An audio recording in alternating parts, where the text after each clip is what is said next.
Hi everyone and welcome to episode 282 of the Mighty Whites podcast. I'm Jack, as always joined by KC. Now How's things, mate? Yeah, not bad, thanks you. Yeah, pretty good. Work done for the day, which it's always nice to have an early finish. And I suppose you could kind of say Leeds had an early finish in that they could stop working hard after 20 seconds against Cardiff.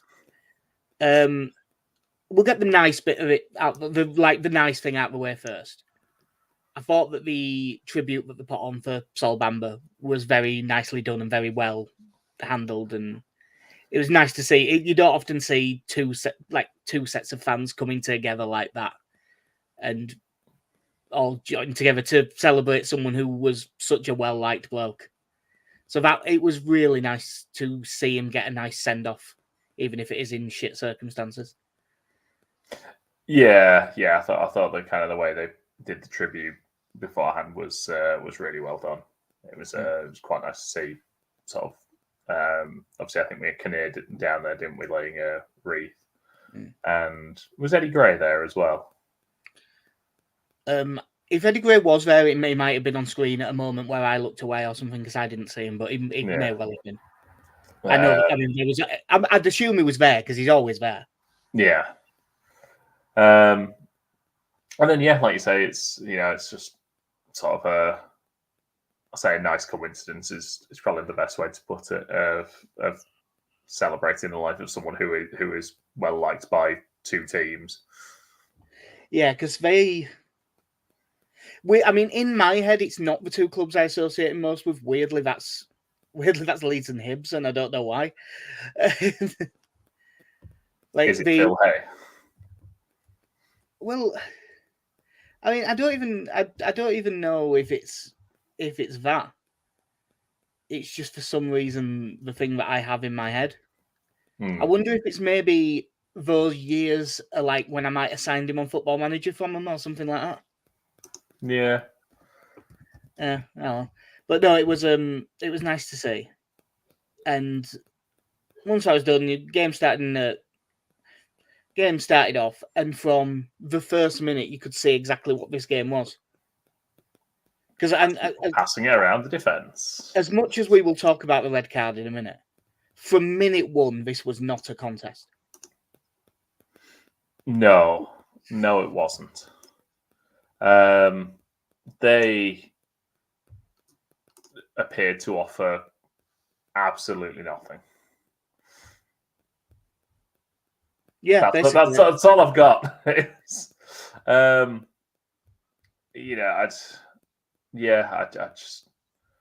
know we'd spoken about them last week, but just there was nothing I could take away from that Cardiff team. I think. No, I would say that they're worse than I realised. Yeah, they just were sat back, offering nothing. Leeds were getting it forward well, but again, without really creating as much as you'd like. And then 23rd minute, Nonto goes through, is hacked down on the edge of the box by Joel Bagan. Nonto kind of commando rolls through it and gets back on his feet and almost gets away again, but they sort of slow him down. And the referee pulls it back and sends Bagan off. There's sort of two things for this. There's argument one, which was a lot of Cardiff fans, he played on, so he can't send him off. That's not how that works. And the commentator on CBS Sports, because I was in America for this game, sort of. The CBS Sports commentator really didn't seem to be able to get his head around the concept of why he'd sent him off. That it was for a denial of a goal scoring opportunity and that he was last man and stuff, which was really odd to me. Now, the thing that I will give him is it harsh? I didn't think so. I mean, I know he's a touch wide of goal, but he's still going into the penalty area. If he doesn't take him out, he's definitely getting a clear shot at goal. Yeah. It's not denying a goal, it's denying a chance. Yeah. At goal. Yeah, it is a cynical challenge. Yeah, like I honestly, I think it was the right decision. But if it'd have given a yellow, I'd have been saying, "Oh, I think that should have been a red." But I don't think I'd have been absolutely up in arms about it. I don't think I'd have been fuming and shouting, "How the hell has he managed to not give that?" So, like, if people think it's harsh, I'm willing to entertain that. But the just retroactively deciding the rules are different to what they are was annoying me a bit. And you think that they were sitting deep and doing very little before. Whoa, you ain't seen nothing yet. I'll show you deep. Yeah. Fortunately, one of the times that they were a little bit further up the pitch, Leeds then managed to get in behind. Matteo Joseph turned the ball around the corner. Laji Ramazani runs away from the defence. And really good finish on his left foot. Having watched it back, it's also a much better touch than I realised to take it onto his left and take the defender out of the game. And the finish from the first camera angle just looks like a normal finish. And when you see it back, and he's missed the post by a couple of millimetres. It's a really good finish. Yeah, it's as close to the post as you'd like it to be. Really, it was so nicely in the corner. It's another game where I think ultimately you will look at Matteo Joseph and think, I don't know if he was as involved as I would like him to be, but has got himself another assist. Yeah, it's like 3 or 4 already, isn't it? Yeah, I think he's 5 goal involvements this season. Yeah, because they gave him the one for Aronson at Hillsborough, didn't they? Which he probably shouldn't have got. But so yeah, and at that point, I even at 10 men, you kind of there going, well, they're going to have to do something now. Sure, that's what you think. This then became one of the weirdest, dullest games of football I've ever seen. Where Leeds, because I mean, look, we know this about Farke. There's no point getting into it about him. He is pragmatic in these situations. He will happily slow the game down, take time out of it, not take any chances. And Leeds did still create a couple of chances. Ramazani missed a really good one. But basically, from this point until the penalty, Leeds just had the ball and played it around and had shots, not loads of them, but had shots, but not in the best areas and stuff. And Cardiff sat there and waited for, just hoping for a set piece or something that they might be able to do something with, which never came. We'll just finish the end of the game and then get into it. Bogle won a penalty. It was a clear pen. Strauch took a terrible penalty. There was a lot of retroactive why have we got a centre back taking penalties. He'd taken 4 or 5 for us before that, and they were all good. It happens sometimes. And then later on, when Cardiff, I think it's the first time Callum Chambers does anything other than twat it up the pitch. Gives it straight to Aronson. Aronson plays through Peru. Excellent finish because he is the best player at the club at that. So yeah, we'll get back on to the topic that we're on about. Is it right for, what, do you reckon 50% of the fan base minimum to be really quite disappointed with a very routine 2-0 win away from home where we barely conceded a chance? I think so, because I think I said before, this is the sort of game that's a bit of a chance for you to make a bit of a statement playing against a poor team. And I was just watching that period of the second, from, like you say, from half time to the penalty. We just lacked the intensity that I would have liked. If like at least last season with the Huddersfield game, one of my biggest disappointments in that was we did naff all in the second half. But at least we were 4-0 up at half time. Yeah. But this was 1-0. And I couldn't help but feel that it just needed a bit of extra pain. I don't think it would have taken a lot more to get a second goal. Yeah. You think it'd have needed second gear rather than first? Yeah. Like, yes, they were sitting deep, but one, that they're not good. They are not a good team. And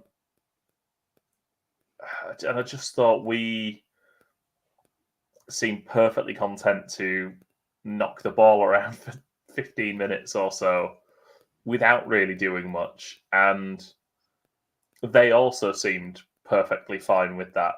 It was like match fixing at a World Cup. Yeah. I must admit, during the game, I absolutely did feel the same. And afterwards, I feel it less.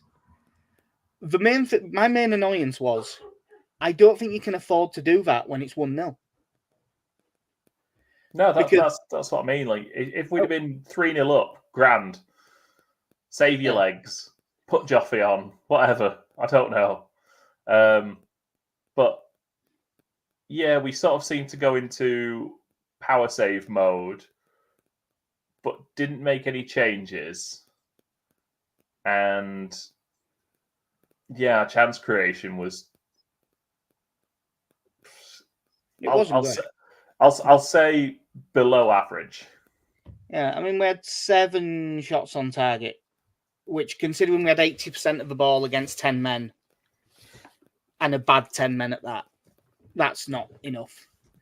But yeah, you can't afford to take a chance like that of just going, we'll just play out the 1-0. Because it's 1-0, and it can happen.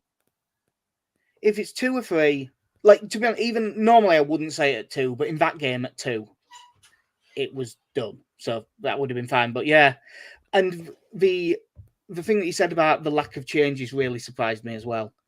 And I know that he always leaves them late, but he didn't make the first changes until the 84th minute. And if ever there was a game to play Joe Peru, not from the start, because you didn't know what was going to happen, but to bring him on a bit earlier, if ever there was a game, it was this one. One where you have all of the ball is always in Cardiff's third. You do not need lung-busting 40-yard runs, nor do you need loads of pressing. You just need someone who's going to try and find a bit of space in the 20 yards between their goal and the defensive line. Try and find some space and have a shot. And so I was very surprised it took so long for him to get on. Like, you could absolutely have taken Gruev off early in the second half and just put Peru on and just have Aronson be the other centre mid in the game where your centre mids aren't even, they're having to do no defensive work whatsoever. But the one thing is Peru comes on late, gets the goal, 2-0. And that's the thing why, looking back, I'm not as annoyed as I was during the game. Because there's been so many years where I'd have killed for a comfortable 2-0 win away at Cardiff. I think ultimately, I mean, as I look at it here as well, I've got the XG here for us at 2.94, which, given there's a missed penalty in there. Yeah, so it's 2. Pretty much 2.1. Yeah. So in terms of your actual conversion rate, it's probably what it should have been given the chances we had. But again, I think we'd spoken about last week. It would have been quite nice to see Tanaka or Rothwell start this one in midfield, because you don't need to go to Cardiff with 2 holding midfielders. You definitely don't. I would say that Gruev was noticeably more attacking in this game. He had more shots and stuff. It's only when it was against 10 men that I was like, there's no need for this now. Yeah. And then in terms of the subs, you sort of have to give him a bit of a pass for Peru because it worked. Yeah. It's I agree with you. It's a lot later than it should have been, but he went on and scored. I really felt it was a bit of a piss take putting Isaac Schmidt on when he did. Yeah, well, I didn't mind that. Give someone their debut under no pressure. The one that I did find weird was he spent a big part of the press conference talking up Al Tanaka and talking about how good he is and how he's wanted him a year ago and making a big deal out of him. So he brings him on in this game in the 90th minute. Yeah. If you rate him, give him some football. I mean, what will he be on? Like 3 appearances for a combined 16 minutes? Well, it'll be like 40, 45. I think he played 20 in one of them. Did he play for long? Did he play for longer against? His debut, I think he had about 15 plus stoppage time. I think, but like it's not much. As I say, this game where you're under this little pressure, I think this was the one where there was time to give people minutes. So I found it odd that we didn't. But how many times did we say that last season? Yeah, you are 4-0 up against Huddersfield. Now is the time to make 3 subs early, rest these big players, and give other players chance to get some minutes in the legs. And he never did it, so he's not going to. No, I do sort of think he's been absolutely scared stiff since Stoke away. Of just no, I can't change things. No, it doesn't work. And it's fair to say that Middlesbrough game in the cup this year will have scared him as well, because Middlesbrough have not been great this year, although they do appear to be underperforming their metrics a fair bit, and they battered us in that League Cup game. I was going to say that's how they started last season as well, wasn't it? Yeah. Yeah, it's like ultimately on the face of it, 2-0 win away from home at a bit of a bogey team is a good result. I thought the manner of it left a bit to be desired. Yeah. For what it's worth, in the predictions, and I will be tweeting out the predictions for the Coventry game at a later date because I don't have them off most people because we were so early in the week. But we all had us winning 0. It was just Connie that had 2. You got let down by the Strout penalty because you had 3. Yeah. So yeah, the opposite of last year, I'm actually in an early lead. 14, Connie 12, you 10, Alex and Benny both 6. So yeah, all the stadium stuff has been sort of re-announced again.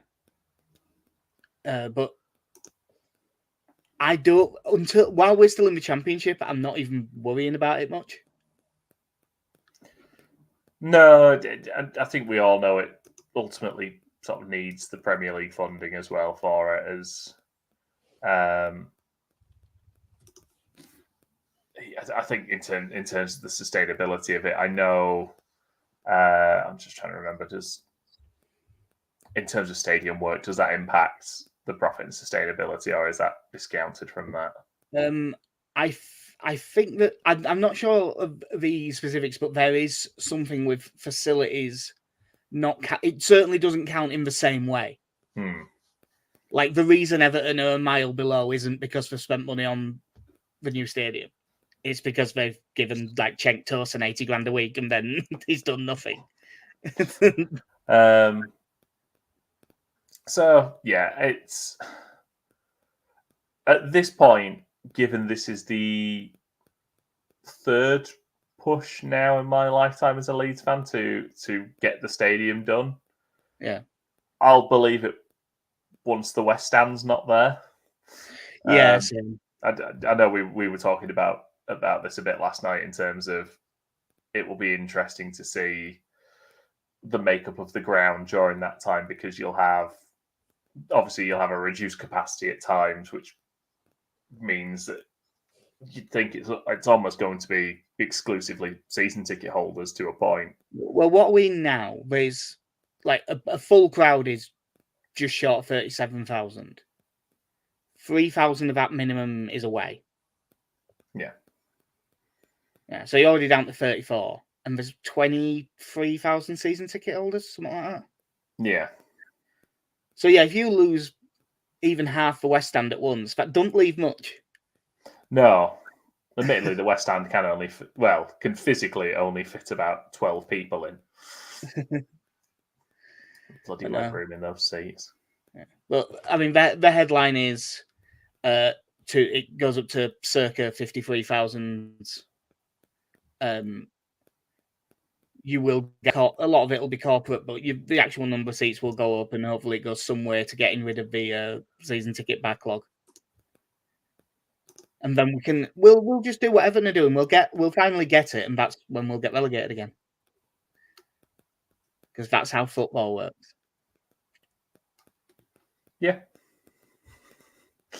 we'll all be happy then. Yeah. So 6th in the league, 11 points from 6. We're still at the same thing as last time with it's a disappointing start, but it's not an awful one either.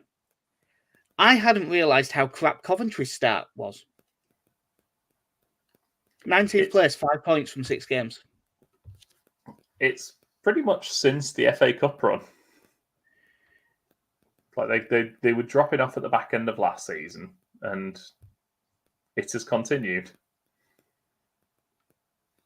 And then, there is a point where I think, obviously, 2 years ago, they had a really well-performing front line. They both moved on. They brought in, I would say, decent replacements, but they're not Gyökeres. No, and whether it's more a case of that was a team that was riding, the crest of a wave, and now it's kind of settling more back to what it should be in terms of the personnel that are there. I don't know. Certainly once they got that promotion, they had a couple of decent years.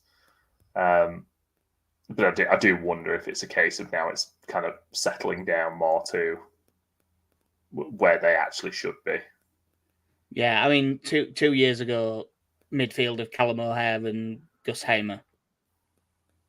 And I've got last game, Jamie Allen and Josh Eccles and Jack Rodoni at 10. It is a noticeable drop off, that. And although you weren't going to get anyone as good as Gyökeres, like Ellis Sims is a good striker. We've got that Brandon Thomas Asante as well. He's pretty good.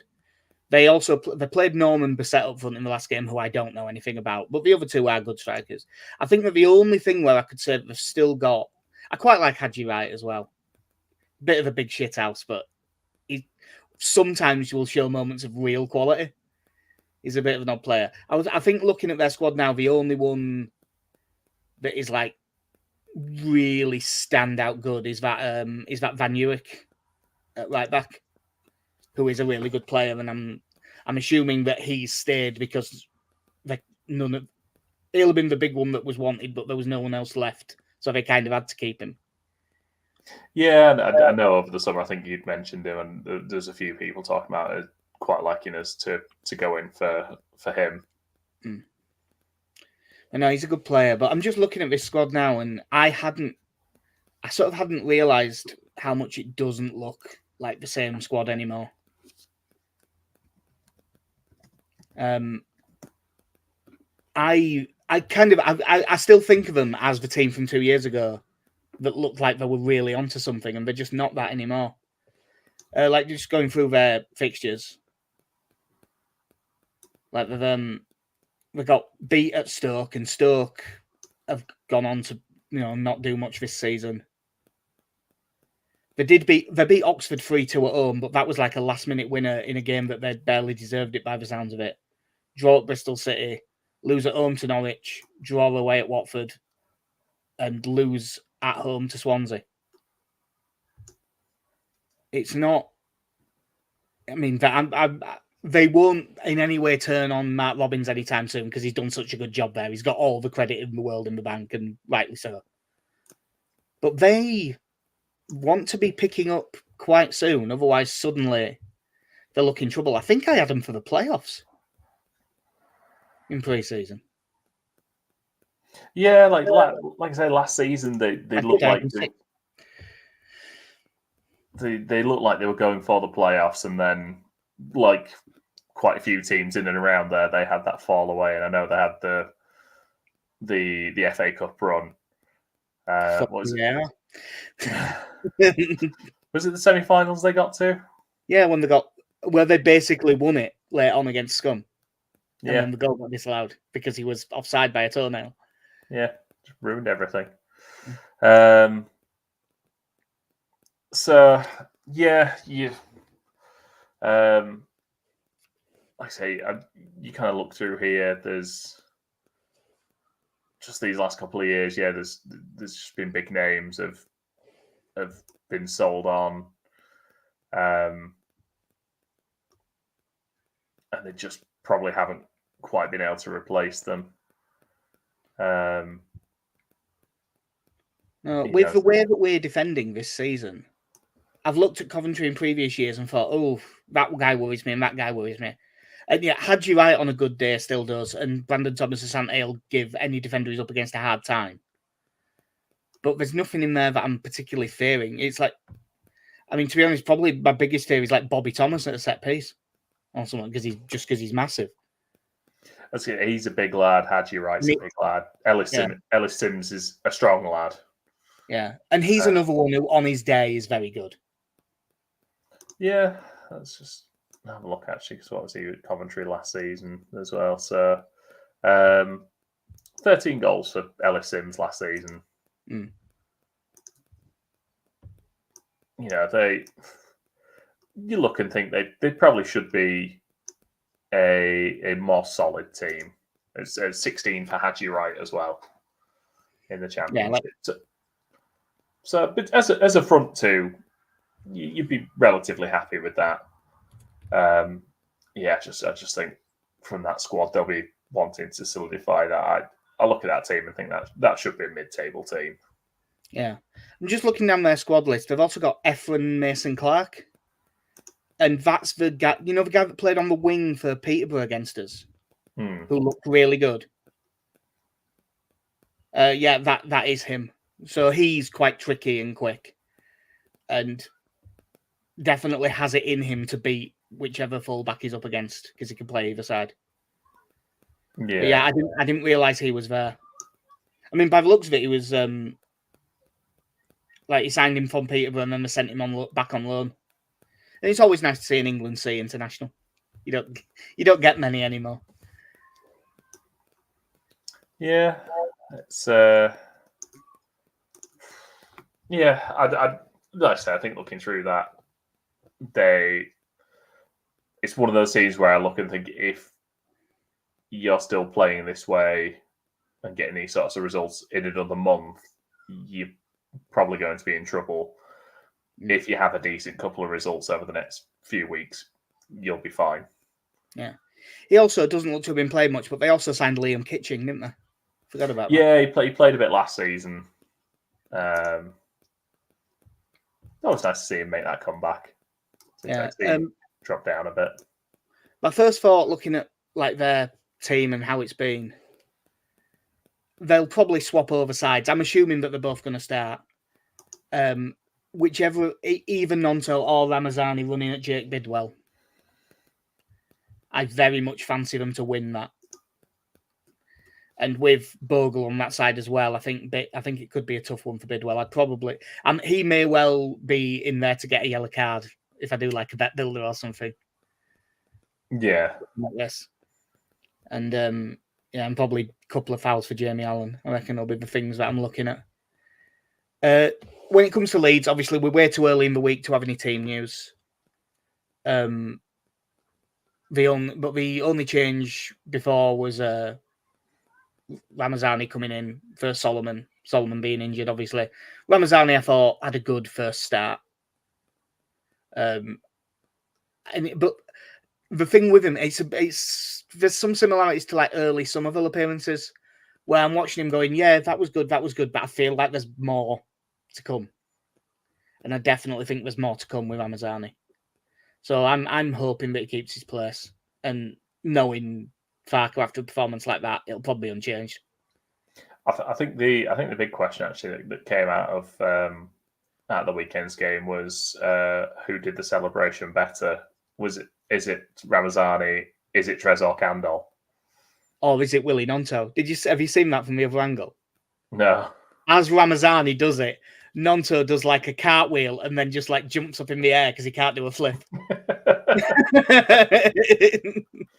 And I didn't see it on the TV pictures at the time, but it looks quite cool. It's like he's celebrating with him and also taking the piss a little bit. Yeah. but he's actually, it's not like Ayling where it suddenly looks like he's not an athlete. Nonto still looks athletic doing it. Yeah, Luke Ayling clearly hadn't rehearsed his Robbie Keane celebration enough when he went into that. No, the early signs are that Ramazani probably does it better, but because Trezor Kandol was much taller, it looked more impressive. Because little wingers doing flips isn't that rare. Big ass centre forwards doing flips, rare. TK20 backflip. Yeah. But yeah, do you think there'll be any changes? No, I don't think there will be. I think even if Solomon's fit, I think it'd be harsh to drop Ramazani after that performance. I think he did more than enough, aside from the goal, to warrant having another start. Yeah, I would think the same. So I think it'll be same all across the board, unless there's injuries, and we'll find out that later in the week. Before the season started, I'd been looking at this game going, it'll be a really tough one, this. And Leeds can make anything tough, especially with it being home games, but I'm surprisingly confident. Yeah. This game, which, as you know, I always hate. It always worries me and makes me think something's going to go wrong. But we've been conceding weird goals, but I'm going to say 3-1 to Leeds. I'm going to go 2-1. 2-1. I can't see, with the amount of big men, us not conceding from a set piece. Yeah, even though we have been better. Yeah, but they're really big. Yeah, there was a stat going around that Leeds have faced like 40 shots, and it's by far the fewest. It's like the fewest in the league by a decent margin, which just makes that Peterborough. That's because I've still got Efron Mason Clark's tab open up there. The Portsmouth game just makes it all the more mental. But yeah, I'm surprisingly confident for this game. I think that we will just looking at the team. I think our defense is strong enough that I don't think they'll be too worried, even though Coventry have got good forward players. Looking at their midfield versus ours, I just think we've got too much. And looking at our attackers versus their defense, I think it's got too much. So yeah, hopefully we can have another routine win. And I will say now, as much as it might not be fun to see, I would take the Cardiff game again, so long as we win. Oh God, I don't want to watch that again. Yeah, sure. I don't know. I've been spoiled in football now. I don't like routine wins. The mundane. Yeah. I'd rather, in many ways, create an absolute boatload of chances, not take them, and lose 1-0 in a crucial game. Because that's Leeds, and you need that familiar pain is what you need. I don't know, and I'd like to think at this stage of my life I'll never know, but I assume that's what taking cocaine's like and coming down at the end of it.